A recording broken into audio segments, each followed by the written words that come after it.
છે કે ભાજપનો પટ્ટો ગળામાં ઘાલીને કોઈનું ખૂન કરી નાખો, બળાત્કાર કરી નાખો, કોઈને લૂંટી લ્યો, ડ્રગ્સ વેચો, દારૂ વેચો, ભાજપનો પટ્ટો ગળામાં નાખીને જે મજા આવે એ કરો તો પોલીસ તમને સલામ કરશે. અને મોદી સાહેબની દયાથી 3 સીઝન લેતા થઈ ગયા. એક સીઝનમાં આલી જાતું તો એને 3 વખત વળખાતા કરી દીધા. અને ખેડૂતે સરકાર પાસે માંગણી નહીં મૂકવાની તો ક્યાં પાકિસ્તાનમાં માંગણી મૂકવાની? ગુજરાતમાં ક્યારેય એવું સાંભળ્યું કે પોલીસે બુટલેગરો ઉપર લાઠીચાર્જ કર્યો? બુટલેગરો તો માસીના ભાણિયા છે ગૃહમંત્રીના. ખેડૂતોનું તો રક્ષણ કરવા માટે પોલીસને સરકાર બે હોવું જોઈએ. એના બદલે સરકારને પોલીસ બે ઉઠીને ખેડૂતને માર મારે. દરેક મુદ્દામાં લોકોને પરેશાની પડી રહી છે અને આવનારા દિવસોમાં ચૂંટણીમાં તમને દેખાશે બધું. હું આંદોલનને અવળી દિશામાં ફંટાવી દેવાનું આખું ષડયંત્ર તો ભાજપી કડદા પાર્ટી પોલીસે ભેગા મળીને કર્યું. હવે ગાંધીનગરમાં બેઠેલા મંત્રીને ખબર પડી ગઈ કે સ્થાનિક નથી, તો પછી બોટાદની પોલીસે શા માટે સ્થાનિકોને માર માર્યો? સરકાર પાસે પોલીસ છે, આઈબી છે, માણસો છે, ગુંડા છે, સરકાર પાસે બધું છે, છતાં અમારામાં એવડી મોટી તાકાત હોય તો સરકાર નમાલી ગણાય. હવે અમિત શાહે કીધું કે ભાઈ બધા રાજીનામું આપી દો, ચાલો દીકરાઓ. તો બધા દીકરાઓ રાજીનામા આપી દીધા. કોઈ પૂછ્યું નહીં કે કાકા શું કામ આપવાનું. હું ખેડૂતોના મતથી ચૂંટાયેલો ધારાસભ્ય છું. આ કડદા પાર્ટીની સરકારમાંથી ન્યાય મળવાની આશા બિલકુલ નથી. ભાઈ બીજી ફિલોસોફી પછી કરો, પેલા કડદા ઉપર બોલી બતાવો, જાઓ તમારા હિંમત હોય તો દરેકને ન્યાય જોતો હશે તો ભાજપીય કડદા પાર્ટીની સરકાર ઘર ભેગી કરવી પડશે. કરતું ગુજરાત જાણી ગયું છે, એટલે હવે જે બદલવું એ બદલો. જનતા તો આખી સરકાર બદલવાનું જ નક્કી કરે. મંત્રીનો વટ કયો કે એની રિસ્પેક્ટ કયો કે એના હોદ્દાની ગરિમા પટાવાળા જેટલી થઈ. મંત્રી મુખ્યમંત્રીની ખુરશીને સંગીત ખુરશી બનાવી દીધી છે. નમસ્કાર મિત્રો, નગરનાથમાંથી હું જેવીજી આપનું હાર્દિક સ્વાગત કરું છું. આપણી સાથે છે વિસાવદરના ધારાસભ્ય માનનીય શ્રી ગોપાલભાઈ ઇટાલિયા. ગોપાલભાઈ, આપનું સ્વાગત છે. નમસ્કાર. ગોપાલભાઈ, આજે જે ઘટના બની, આની પહેલા 12 તારીખે હળદળ ખાતે જે ખેડૂત મહાસંમેલન યોજાયું હતું, પોલીસે લાઠીચાર્જ કર્યો હતો અને ત્યારબાદ આજે રાજુભાઈ કરપડા અને પ્રવીણ રામ જે અનશન પર ઉતરવાના હતા, એ અનશન પર બેસે પહેલા જ એમની અટકાયત કરવામાં આવી. આને લઈને તમે શું કહેશો? તમે જયેશભાઈ ગુજરાતમાં ક્યારેય એવું સાંભળ્યું કે પોલીસે બુટલેગરો ઉપર લાઠીચાર્જ કર્યો? સાંભળ્યું એવું કે બુટલેગરોને દોડાઈને માર્યા? એવું કોઈ દી નો જોવા મળે. બુટલેગરો તો માસીના ભાણિયા છે ગૃહમંત્રીના. તમે ક્યારે એવું સાંભળ્યું કે ભાઈ ગુજરાતમાં વ્યાજ માફિયાઓને દોડાવીને માર્યા પોલીસે, ટીયર ગેસના સેલ છોડ્યા એના સામે? નહીં, એવું ન સાંભળી શકાય, કેમ કે એ બધા જમાયું છે ભાજપવાળાના. તમે ક્યારે એવું સાંભળ્યું કે ભાઈ આ ગુજરાતના ડ્રગ્સ માફિયાઓ કે ગુજરાતના જમીન માફિયાઓ કે ગુજરાતની અંદર કટકી કરનારાઓ, તોડબાજો જે છે, લફંગાઓ, હની ટ્રેપ કરનારાઓને પોલીસે ટીયર ગેસના સેલ છોડ્યા, લાઠીચાર્જ કર્યો? એવું ભાળ્યું ક્યાંય સમાચાર સાંભળ્યા? ન સાંભળો. કેમ કે પોલીસ અને ભાજપીય કડદા પાર્ટીની સરકાર બંને કામ જ ગુંડાઓ, બદમાશો, લફંગાઓ, તોડબાજો, વ્યાજ માફિયાઓ માટે કરે છે. એટલે પોલીસને ખેડૂતને દંડા મારવા હોય તો તૈયાર છે, ખેડૂત ઉપર ટીયર ગેસ છોડવા હોય તો તૈયાર છે. બુટલેગરોને કોઈ દિવસ ગાળે કોઈ દેશે નહીં. શું કામ? કે બુટલેગરને ગાળ દે તો રોટલા અભડાઈ જાય એવું છે. તો મારે એમ કેવું છે કે આ ખેતી પ્રધાન દેશમાં રોજ જાગીને પોલીસ ખેડૂતને મારે એ તો વ્યાજબી કેટલું? ખેડૂતોનું તો રક્ષણ કરવા માટે પોલીસને સરકાર બે હોવું જોઈએ. એના બદલે સરકારને પોલીસ બે ઉઠીને ખેડૂતને મારે તો કરવાનું શું? અને ખેડૂતે સરકાર પાસે માંગણી નહીં મૂકવાની તો ક્યાં પાકિસ્તાનમાં માંગણી મૂકવાની? ભાઈ ગુજરાતનો ખેડૂત ગુજરાતની સરકાર પાસે ન માગે તો કોની પાસે માગે? ખેડૂતના માલમાંથી કડદો થાય છે તો એ કડદો બંધ કરો, એવી માંગણી પાકિસ્તાનની સરકારને કરવાની કે ગુજરાતની કડદા પાર્ટીની સરકારને કરવાની? અને એમાં માંગણી કરી તો ખોટું શું થયું? ખેડૂતો કોઈ તીર કામઠા, ભાલા, તલવારું, તોપ લઈને તો આવ્યા નહોતા માગવા. હાથ પગ લઈને આવ્યા હતા. હાથ પગ તો ભગવાને આપેલા છે. ભગવાને આપેલા હાથ પગ લઈને માંગવા જવું પોતાનો અધિકાર, એમાં ખોટું શું કરી નાખ્યું કે આ ભાજપીય કડદા પાર્ટીની સરકારે દંડા ચલાવ્યા ખેડૂતો ઉપર? એ તો જનતાએ વિચારવાનો પ્રશ્ન છે. ગોપાલભાઈ, આ જે બંને નેતાઓ છે, પ્રવીણભાઈ રામ અને રાજુભાઈ કરપડા, બંને નેતાઓની ધરપકડ થઈ ગઈ છે, તો હવે શું લાગે, લોકો આંદોલનને સાથ આપશે? આંદોલન લાંબુ ચાલશે કે?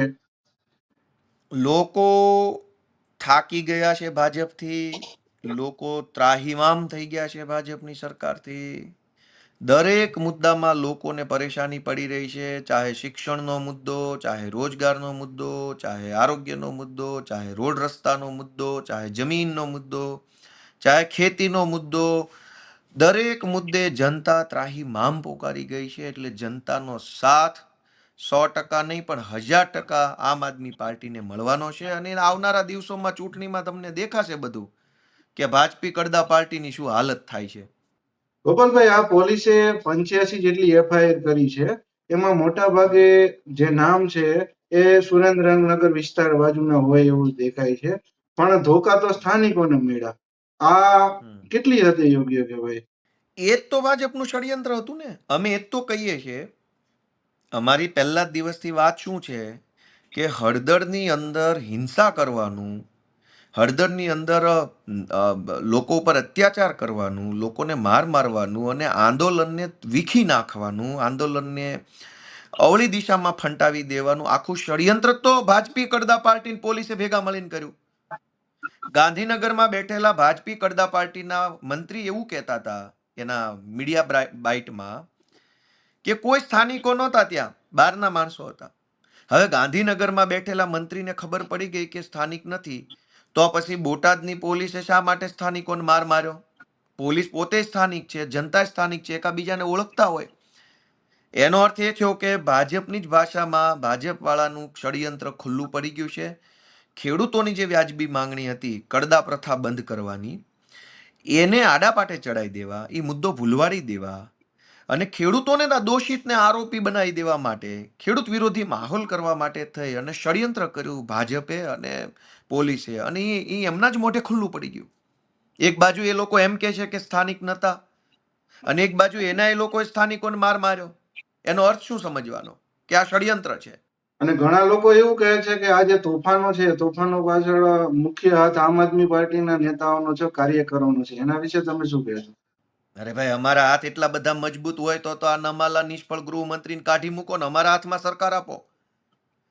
સરકાર પાસે પોલીસ છે, આઈબી છે, માણસો છે, ગુંડા છે, સરકાર પાસે બધું છે, છતાં અમારામાં એવડી મોટી તાકાત હોય તો સરકાર નમાલી ગણાય. આખી સરકારે ઘરે બેસી જવું જોઈએ, ગોપાલભાઈ ને રાજુભાઈ ને હોપી દેવો જોઈએ વહીવટ. જો અમે એવડા મજબૂત માણસો હોય કે અમે ધારીએ એવું કરાવી શકતા હોઈએ. ભાઈ, અમે નાના માણસો છીએ, ગરીબ માણસો છીએ, ખેડૂતના દીકરા છીએ. અમે તો બહુ તો અમારી પીડા બોલીએ માઇકમાં, અમારી વેદનાની વાત કરીએ, અમારી વ્યથાનું વર્ણન કરીએ. અમે શું કરી શકીએ બીજું? અને છતાંય ભાજપ વાળા એમ કહેતા હોય કે આ બધું ગોપાલ, આમ આદમી પાર્ટી વાળા, તો અમે તો મજબૂત થઈ ગયા એનો મતલબ. અને સરકાર નમાલી થઈ ગઈ, મંત્રી નમાલા થઈ ગયા. તમે બધા નિષ્ફળ ગયા. ભાજપ વાળા, ભાજપની સરકાર, ગૃહ વિભાગ, પોલીસ તંત્ર બધું નિષ્ફળ ગયું. અને ગોપાલભાઈ, રાજુભાઈ આમ આદમી પાર્ટી સફળ થઈ. તો આવા નિષ્ફળ માણસોને કાઢો ને સફળ માણસોને લાવો.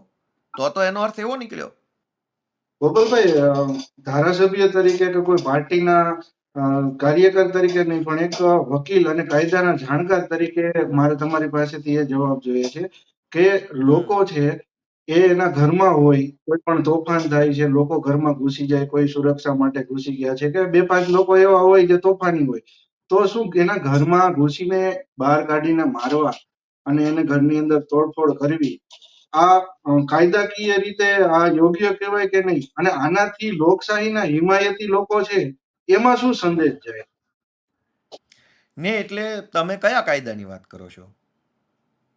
દેશમાં બે પ્રકારના આપણું જે કાયદા છે, એમાંથી સંવિધાન છે, તમે કયા કાયદા? હા, તો એક છે ભારતનો કાયદો, ભારતનું, એક હા, છે ભારતનો ભારતનો કાયદો કાયદો. અને બીજો છે ભાજપનો કાયદો. દેશમાં અત્યારે ભાજપનો કાયદો લાગુ પડે છે કે ભાજપનો પટ્ટો ગળામાં ઘાલીને કોઈનું ખૂન કરી નાખો, બળાત્કાર કરી નાખો, કોઈને લૂંટી લ્યો, ડ્રગ્સ વેચો, દારૂ વેચો, ભાજપનો પટ્ટો ગળામાં નાખીને જે મજા આવે એ કરો. તો પોલીસ તમને સલામ કરશે, પોલીસ તમને નમસ્તે કરશે, પોલીસ સ્ટેશનમાં બેસાડીને પોલીસ તમને ચા પાણી પીવડાવશે. અને જો ભાજપના વિરોધમાં તમે ફેસબુક પર પોસ્ટ કરશો તો પોલીસ તમને ઘરેથી ઢળી જઈને મારીને તમને હેરાન કરશે. તો તમે જે કાયદાની વાત કરો છો એ ભારતના કાયદાની વાત છે, પણ અત્યારે દેશમાં ભાજપનો કાયદો લાગુ છે કે ભાજપના ગુંડાઓ, ભાજપના લફંગાઓ, ભાજપના જે હલકટ તત્વો છે એને બધી જ છૂટ છે. બોટાદ જિલ્લાની અંદર દારૂ વેચનારા મોટા ભાગના ભાજપ પાર્ટીના હોદ્દેદારો છે, ખુલ્લેઆમ વેચે છે. મારો તો જન્મ બોટાદમાં થયો છે, એટલે હું બોટાદથી પરિચિત વ્યક્તિ છું, હંબક વાત નથી. મારું વતન બોટાદ છે. હું જાણું છું કેટલાયને કે ભાજપના હોદ્દેદારો છે ને બુટલેગર છે. તો બોટાદ પોલીસ બહુ સિંઘમ હોય તો પકડે ભાજપના જમાયોને, પણ નહીં પકડે, કેમ કે દેશમાં ભારતનો કાયદો નથી, ભાજપનો કાયદો છે. અને તમે લોકશાહીના હિમાયતીની વાત કરો છો. અત્યારે દેશમાં અમિત શાહી હાલે છે, લોકશાહી છે જ ક્યાં? અમિત શાહી છે, અમિત શાહ અને એના ગુંડાઓ જેમ ઈચ્છે એમ થાય છે. આમાં લોકશાહી તો લોકો કેમ થવું જોઈએ? અત્યારે અમિત શાહ કેમ થાય છે? હવે અમિત શાહે કીધું કે ભાઈ બધા રાજીનામું આપી દો, ચાલો દીકરાઓ. તો બધા દીકરાઓ રાજીનામા આપી દીધા, કોઈ પૂછ્યું નહીં કે કાકા શું કામ આપવાનું. તો લોકશાહી નથી, ભારતનો કાયદોય નથી, દેશમાં અમિત શાહી છે અને ભાજપનો કાયદો લાગુ પડ્યો છે. હવે ગોપાલભાઈ, આ જે ઘટના બની, કહેવાય છે કે આ ઘટના સમયે જે મુખ્ય ચહેરાઓ હતા આમ આદમી પાર્ટીના, રાજુભાઈ કરપડા છે, પ્રવીણભાઈ રામ છે અને અન્ય નેતાઓ એ સમયે ત્યાંથી ભાગી ગયા હતા. શું આ વિશે તમે શું કહેશો? આ વસ્તુ સત્ય છે કે? એટલે ભાગીને ક્યાં અમેરિકા વયા ગયા? ભાગી ગયા એટલે ક્યાં ગયા? એમ કઈ કેનેડા, ઇંગ્લેન્ડ વયા ગયા? ક્યાં ગયા? ભાગીને ક્યાં ગયા? ના, ભાગીને એટલે એમ દેશ છોડીને નહીં, પણ એમ કે છે ઘટના સ્થળ છોડીને એ લોકો ભાગી ગયા હતા પોલીસે કોઈ એટલે. કોઈ ઘટના સ્થળ છોડીને કોઈ ક્યાંય ગયું નથી, બધા અહીંયા જ છે. પોલીસે અત્યારે પોલીસ પાસે જ છે. આજે સવારે આમ આદમી પાર્ટીનું કાર્યાલય હતા. અને ભાગી ક્યાંથી જતા હતા? પોલીસ તો હતી, તો પોલીસ શું કરતા હતા? કોઈ ભાગી નથી ગયું, બધા ત્યાં જ હતા. બરાબર. પોલીસે જે તે વખતે પકડ્યા નહીં, નજર સામે જ હતા, પણ પોલીસને ખબર હતી કે ખોટું કરે છે, આમને પકડશે, તેમનું ખોટું ચાલશે નહીં, જોર જબરજસ્તી. બધું પોલીસ નથી ત્યાં.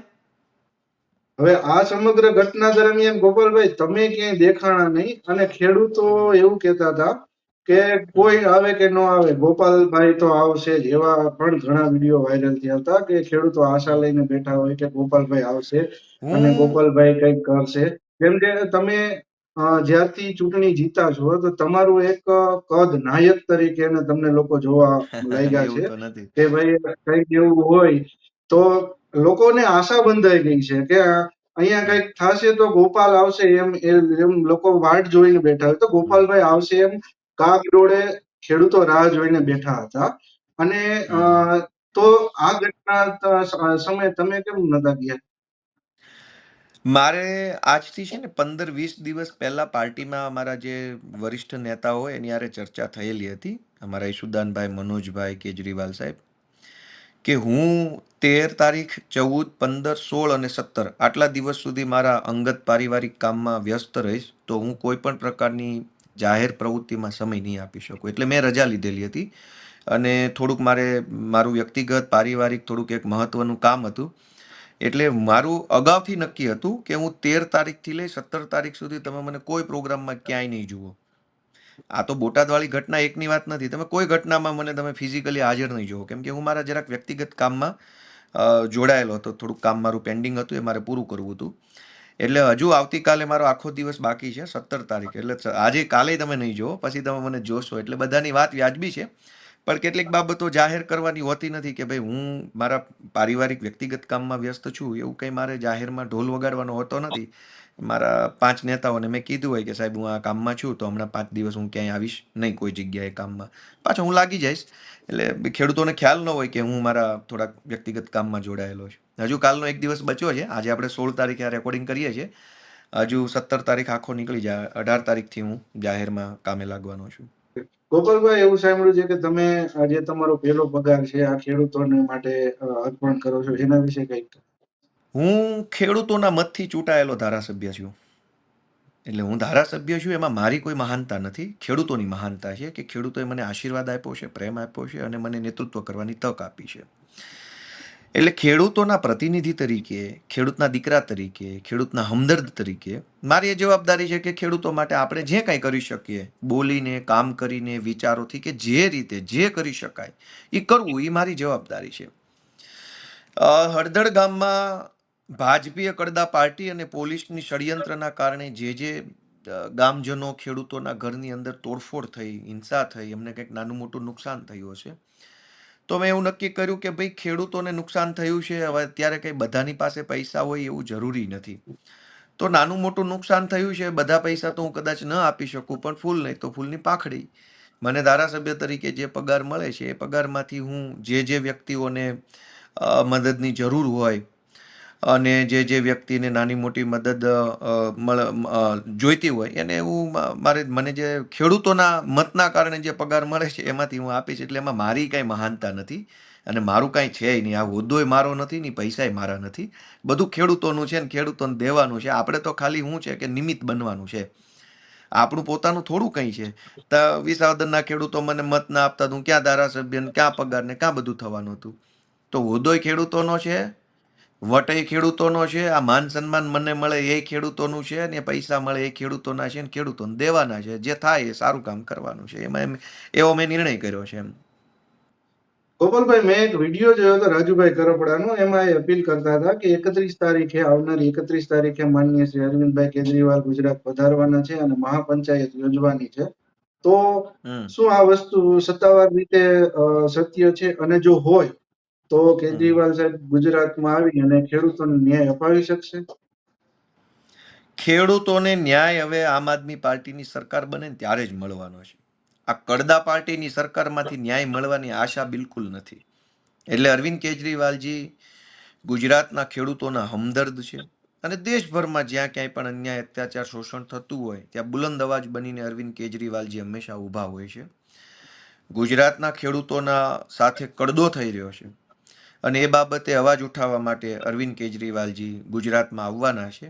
અને એ પણ દિવસ એવો પસંદ કર્યો છે કે સરદાર પટેલ, કે જે દેશના મહાન કૃષિ નેતા ગણાય, ખેડા સત્યાગ્રહ, બારડોલી સત્યાગ્રહના માધ્યમથી અંગ્રેજ હકુમતના પાયા હલાવી નાખ્યા હતા જેણે ખેડૂતો માટે, એવા સરદાર વલ્લભભાઈ પટેલ લોખંડી પુરુષના જન્મ જયંતિ નિમિત્તે જ અરવિંદ કેજરીવાલજી ગુજરાત આવી અને ખેડૂતો માટેના પોતાનો વાત રજૂ કરવાના છે.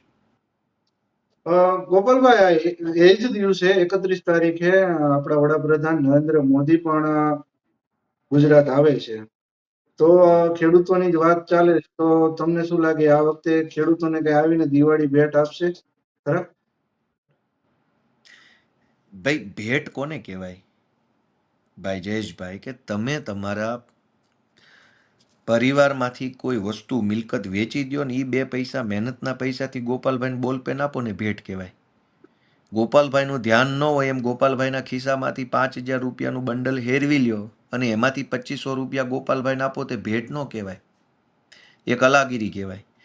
એટલે ભેટ ભેટ જેવું કાંઈ હોતું નથી. સરકારો જે કાંઈ પણ છે એ સરકારો જનતાને મદદ કરવા માટે જ બનાવી છે અને જનતાએ જ સરકાર બનાવી છે. જનતા જ ટેક્સ આપે છે, જનતા જ મત આપે છે. એમાં ભેટ ક્યાં થઈ ગઈ? જનતા મત નો આપે, જનતા ટેક્સ નો આપે તો નરેન્દ્ર મોદી કયા હેલિકોપ્ટરમાં ઉડશે? એટલે મૂળ મુદ્દો એ છે કે એ તો ઉદ્યોગપતિની પાર્ટી છે, એ તો મોટા મોટા શેઠિયાઓ અને મોટા મોટા પાવરફુલ માણસોની પાર્ટી છે. ખેડૂતોની પાર્ટી એ છે નહીં. ખેડૂતોની તો જમીનો વેચાઈ જાય, ખેડૂતોય વેચાઈ જાય, બધું ગીરવે મુકાઈ જાય ને એવી માનસિકતા ભાજપીય કડદા પાર્ટીની છે. એટલે એમની પાસેથી કોઈ આશા નથી. એ તો આવશે, કલરબાજી કરશે, ફોટા બોટા પડાવશે, આમથી આમ સારા સારા, અને મોટી મોટી ભાષણો કરીને ભાગી જશે. એને શું લેવા દેવા ખેડૂતો હારે? ગોપાલભાઈ, હાર્દિક પટેલ જે છે વિરમગામના ધારાસભ્ય, એમનું મીડિયામાં એવું સ્ટેટમેન્ટ છે કે હમ બોટાદની અંદર કાયદો અને વ્યવસ્થા બગાડવાનું આમ આદમી પાર્ટી વાળા લોકોએ ષડયંત્ર કાયદેસરનું રચ્યું હતું. તો હમ આના વિશે તમે શું કહેશો? ષડયંત્ર કર્યું કે ષડયંત્ર નથી કર્યું એ એક વખત ભૂલી જાઓ. કડદા ઉપર એમણે કંઈ કીધું કે કડદો કરવાનું ષડયંત્ર કોણે કર્યું? કડદાના પૈસાના હપ્તા કોના કોના સુધી જાય છે? કમલમ સુધી આ કટકી પહોંચે છે કે અધ વચ્ચે ખવાઈ જાય? એવું કંઈ કીધું? હિંસા અને ષડયંત્ર હુમલો ને તો બધું પછીની વાત છે. પહેલો મુદ્દો તો કડદો છે ને. તો માનની ધારાસભ્યશ્રીને પૂછો કે ભાઈ આ કડદા પ્રથા વ્યાજબી છે કે ગેરવ્યાજબી? કડદા પ્રથા કરનારા ભાજપના માણસો છે કે પાકિસ્તાનના છે? કડદાના પૈસા કમાય છે એ કમાણીમાંથી કટકી ક્યાં ક્યાં સુધી પહોંચે છે? આનો પહેલા જવાબ આપો ને કાકા. કડદાનો, કડદા વિશે કંઈ બોલવું નથી. ષડયંત્ર થઈ ગયું, હિંસા થઈ ગઈ, ગામના નતા, બહારના હતા, આ હતું તે હતું. ભાઈ, બીજી ફિલોસોફી પછી કરો, પહેલા કડદા ઉપર બોલી બતાવો. જાઓ, તમારા હિંમત હોય તો. કેમ કે એ બધા ભાજપ વાળા જાણે છે એ કે જ કડદાની કટકી કમલમ સુધી પહોંચે છે. કડદાની કટકી કમલમ સુધી પહોંચે છે એટલે જ તો આટલા બધા ભુરાયા થયા છે. આપણા ગૃહમંત્રી હર્ષભાઈ સંઘવીનું કાલે સ્ટેટમેન્ટ સાંભળ્યું. એમાં એવું ઈ કહે છે કે આજથી 24-25 વર્ષ પહેલા માણસો, હમ આપણા ખેડૂતો એક પાક જ લઈ શકતા. નરેન્દ્ર મોદી સાહેબના લીધે આજે 3 પાક લેવાય છે. ખેડૂતોને 3 ગણો પાક મળે છે અત્યારે. તો એના વિશે તમે શું કહેશો?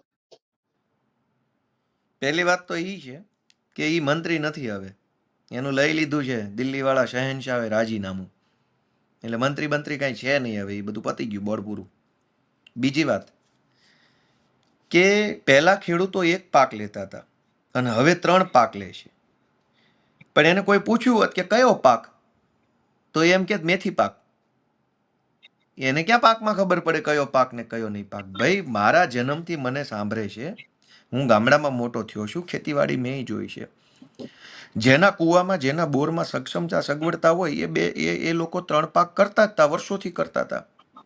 બાકીના બધા 2 પાક તો કરે જ છે. પણ પહેલા એવું હતું કે પહેલા એક પાક કરો ને તો આખું આખું વર્ષ નીકળી જતું હતું. એક પાક એક ચોમાસાની અંદર કપાસ વાવો, મગફળી વાવો કે જુવાર કે જે કાંઈ કરો, તે ચણા વાવો કે જે કાંઈ કરો, એમાં તમારું આખું ઘર રાજી ખુશીથી જીવી શકતું હતું. રોટલાનાય પૈસા નીકળી જતા હતા, કપડાનાય નીકળી જતા હતા, લગ્ન પ્રસંગ મરણ જન્મના વ્યવહારના નીકળી જતા હતા, અને થોડું ઘણું સોનું બનાવવાના પૈસા એક સિઝનમાં આવી જતા હતા. પછી આ શહેનશાહોની સરકાર આવી, ભાજપી કડદા પાર્ટીની, 3 સિઝનો લે છે તો લેણામાંથી બહાર નથી આવતા. ખાવા પીવાના પૈસા છોડી દો, બિયારણના નથી થતા. તો કોકી કાકાને સમજાવે કે કાકા કંઈક કોક ખેડૂતના ઘરે જઈને ચા પાણી પીને 2 બીડી પીને શાંતિથી પેલા કોકને પૂછો કે આ 3 સિઝનો શું કામ લેવી પડે છે. એક સિઝનમાં શાંતિથી જીવતા હતા અમારા બાપ દાદા, અમને સાંભળે છે, હું ગામડામાં મોટો થયો છું. અમારા પોતાના ખેતરમાં એક કપાસની સિઝન થતી. મારા જે હું ગામમાં રહું છું ને અમારા હગાવાલા બધા રહે છે, કપાસ એક સિઝન થતો. શિયાળામાં ક્યારેક ક્યારેક જ્વાર બાજરી કરતા, નહીતર શિયાળો ખાલી રહેતો, કોઈ કોઈ લોકો ઘઉં કરતા, કોઈ કોઈ લોકો જીરું કરતા. પણ બાકી ચોમાસામાં કપાસ ફરજિયાત હોય અમારા ઉમરાળા તાલુકામાં. એક જ સિઝનમાં લોકો શાંતિથી જીવતા હતા. સોનું લઈ લેતા, કપડાં લઈ લેતા, જમવાનું આવી જતું, લગ્ન થઈ જતા, મકાનોય બની જતા હતા 2-3 વર્ષની કમાણી ભેગી કરીને. આજ 3 સિઝન ખેડૂતો લે તો બિયારણનું બિલ નથી નીકળતું. એટલે માઇક ઉપરથી મોટી મોટી ફિલોસોફી કરવી, ખેડૂતો વિશે ભાષણ આપવા એ અલગ વાત છે. ખેતી પહેલા જાવ તો ખરા, બધાનું પૂછડું આંબળો તો ખરા, કેમ થાય છે કામ. અને મોદી સાહેબની દયાથી 3 સિઝન લેતા થઈ ગયા. એક સિઝનમાં હાલી જતું તો એને 3 વખત વળખાતા કરી દીધા. એક જ સિઝનની મગફળીમાં પૂરો ભાવ મળી જાય, ખેડૂત 2 સિઝન કરવું જ નથી પડે એમ. ગોપાલભાઈ, ખેડૂતોને ન્યાય મળે આ બધી વસ્તુમાંથી, એના માટે તમારી હવે આગળની રણનીતિ શું છે ટૂંક સમયની? જયેશભાઈ, આગળની રણનીતિ એક જ છે, સંઘર્ષ, સંઘર્ષ ને સંઘર્ષ. જ્યાં સુધી આ ભાજપીય કડદા પાર્ટીની સરકાર હટશે નહીં ત્યાં સુધી ખેડૂત છોડી દો, કોઈને ન્યાય નથી મળવાનો. મીડિયાવાળાને માર્યા ને ત્યાં હળદળમાં લ્યો, મીડિયાવાળાને ન્યાય નથી હવે. બધાએ જોયું ને જગ જાહેર. તો દરેકને ન્યાય જોતો હશે તો ભાજપીય કડદા પાર્ટીની સરકાર ઘર ભેગી કરવી પડશે, તો અને તો જ જનતાને ન્યાય મળશે. ગોપાલભાઈ, કાલે નવું મંત્રીમંડળ રચાવા જઈ રહ્યું છે, તો આ જે મંત્રી બદલાશે તો તમને શું લાગે એનાથી શાસન વ્યવસ્થામાં બદલાવ આવશે ખરો? એક શેર છે ગાલિબનો કે યહી ભૂલ મેં તા ઉમ્ર કરતા રહા ગાલિબ, કે ધૂલ ચહેરે પે થી ઓર આઈના બદલતા રહા. તમારા મોઢા કાળા હોય ને તો હરીસો બદલે મોઢા ધોળા ન થઈ જાય. ભાજપ વાળાના ધંધા કાળા છે, માનસિકતા હલકી છે, વિચારો વિકૃત છે. એમાં એક્સ ને બદલે વાય ને મંત્રી બનાવે શું ફરક પડી જાય? તમારા મોઢા કાળા છે તો હરીસો બદલવાની જરૂર નથી, તમારા લખણ બદલો. લખણ નહીં બદલે તો માણસ બદલે મેળ નથી પડવાનો ભાજપ વાળાનો. જ્યાં હોય ત્યાં ભ્રષ્ટાચાર કરવો, તાનાશાહી કરવી, દારૂ વેચાવડાવો, ડ્રગ્સ વેચાવડાવવું, જમીનો પચાવી પાડવી, કૌભાંડો કરવા, કટકી કરવી. મંત્રી લેવલના માણસોના છોકરાઓ 500-2,000 કરોડનું કરી નાખે છે. તો કઈ મંત્રી બદલે મેળ નથી પડવાનો, ધંધા બદલો. કરતૂતો કરવાના બદલે કર્મ કરો. અત્યારે ભાજપની સરકાર કરતૂત કરે છે. કરતૂત બંધ કરીને કર્મ કરો, કાર્ય કરો. અને કાર્ય નથી કરવું. ચહેરા બદલતા જશે, પણ ચહેરા બદલવાથી કઈ પાપ થોડું ઢંકાઈ જશે. ગોપાલ ઇટાલિયા અત્યારે આમાં દાઢી વાળો છે, કાલે હું દાઢી કરાવીને આવું તો શું કઈ હું ફેર થઈ જાય મારા? ચહેરો બદલવાથી તમારી કરતૂતો ઢંકાઈ નથી જવાની. કરતૂત ગુજરાત જાણી ગયું છે, એટલે હવે જે બદલવું એ બદલો. જનતા તો આખી સરકાર બદલવાનું જ નક્કી કર્યું છે કે આ બે પાંચ બદલે મેળ નહીં પડે. આખી સરકારનો જ ઉલાળ્યો કરવાનો થશે હવે 27માં. ગોપાલભાઈ, છેલ્લો પ્રશ્ન. આજે મુખ્યમંત્રીશ્રીએ બધાના મંત્રીઓના રાજીનામા માંગ્યા છે અને સાથે તમારો એક લેટર પણ હમણાં મેં જોયો, જેમાં તમે અપીલ કરી છે કે નિષ્ફળ મુખ્યમંત્રીઓને ધારાસભ્ય પદ પરથી પણ રાજીનામા આપી દેવા જોઈએ. એના વિશે તમે શું કહેશો? પહેલી વાત તો તમે મને પ્રશ્ન પૂછ્યો એમાં તમે વાક્ય રચના એવી વાપરી કે મુખ્યમંત્રીએ રાજીનામા માંગી લીધા છે, એમ જ વાપરો ને. એનો અર્થ એવો હા, થયો કે એટલે કાયદેસર મુખ્યમંત્રીને હુકમ જ ખબર, કર્યો હોય ને કે હા, રાજીનામા હુકમ કર્યો કે હાલો એ ભાઈ બધા છોકરાઓ હાલો રાજીનામા આપી દો, હાલો ટપુ ટોમી મોમી આવી જાઓ, બધા રાજીનામા લખી દો, ચલો બેટા. એવી જ વાત છે ને. એનો અર્થ એ થયો કે મંત્રીની ઓકાત શું, પટાવાળા જેટલી. મંત્રીએ કઈ સામે હાલીને નથી આપ્યું. મંત્રીનો વટ કયો કે એની રિસ્પેક્ટ કયો કે એના હોદ્દાની ગરિમા પટાવાળા જેટલી થઈ. ઉપરથી કીધું ચાલો છોકરાઓ રાજીનામા આપી દો બધા, ચાલો. તો લાઈનમાં ઉભા રહીને બધા આપી દીધા. કોઈ બોલ્યો એક શબ્દ કે શું કામ આપું, મારો શું ભૂલ છે, મારો શું ગુનો છે, મેં શું ખોટું કર્યું, મારો કોઈ વાંક છે મને કયો.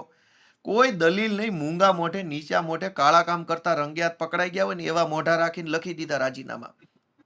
તો પહેલી વસ્તુ એ થઈ કે મંત્રીની ઓકાત શું થઈ આમાં, કે દિલ્હીમાં બેઠેલા શહેનશાહ જ્યારે ત્યારે રાજીનામું આપી દેવાનું. એનો અર્થ એવો થયો કે મંત્રીની હેસિયત પટાવાળા જેટલી છે ગુજરાતમાં. તો આવે જે નવા આવવાના એ પટ્ટાવાળા જેવા જ આવવાના છે. કોઈ મહાન કઈ ક્રાંતિકારી વીર પુરુષો તો આવવાના નથી. પણ એક પટ્ટાવાળાને કાઢીને બીજા પટ્ટાવાળાને લાવ્યા, તો એમાં આપણે ક્યાં હરખાવાનું છે.